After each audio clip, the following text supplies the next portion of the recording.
वृंदावन के एक छोटे से गांव में पारो और रामदास नाम के पति पत्नी रहा करते थे। वो आंखों से देख नहीं सकते थे। मंदिर के बाहर भिक्षा मांगकर अपना जीवन निर्वाह कर रहे थे। दोनों दिन रात कृष्ण की भक्ति किया करते थे। भोजन से पूर्व वो अपने कृष्ण के लिए उस भोजन का प्रसाद लगा दिया करते थे। उस प्रसाद को अपने भोजन के पात्र में थोड़ा सा मिलाकर बाकी किसी दूसरे गरीब को खाने को दिया करते थे। श्री कृष्ण उनकी भक्ति से बेहद प्रसन्न रहते। इसके कारण कभी भी पारो और रामदास भूखे पेट नहीं सोए। चारों ओर कृष्ण जन्माष्टमी की धूम मची थी। गोकुल, वृंदावन, बरसाना इन क्षेत्रों में श्री कृष्ण के जन्मोत्सव की विशेष मनोहारी छटा देखने को मिलती है। पारो एक पुत्र को जन्म देने वाली थी। किसी को क्या पता था कि वो पुत्र स्वयं जन्माष्टमी के दिन जन्म लेगा। ऐसा ही हुआ। चारों ओर कृष्ण की धूम मची थी, किंतु पारो और रामदास के घर साक्षात पुत्र के रूप में कृष्ण ने जन्म ले लिया था। पति पत्नी ने अपने बालक का खूब लाड प्यार से पालन पोषण किया। उसका नाम चंदन रखा।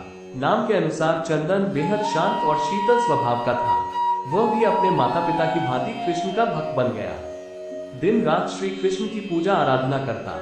चंदन जब भी बीमार होता या भटकते हुए कहीं दूर चला जाता तो एक गाय चराने वाला व्यक्ति उसकी मदद करता।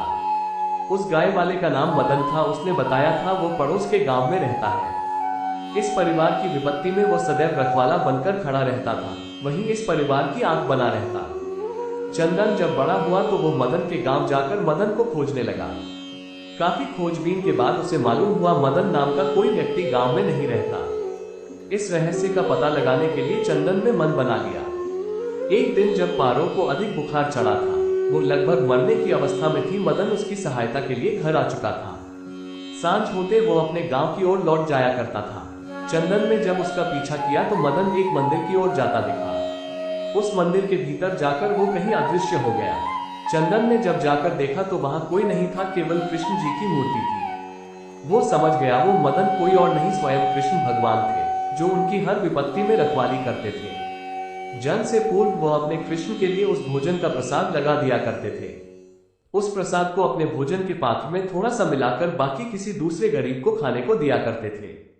श्री कृष्ण उनकी भक्ति से बेहद प्रसन्न रहते। इसके कारण कभी भी पारो और रामदास भूखे पेट नहीं सोए।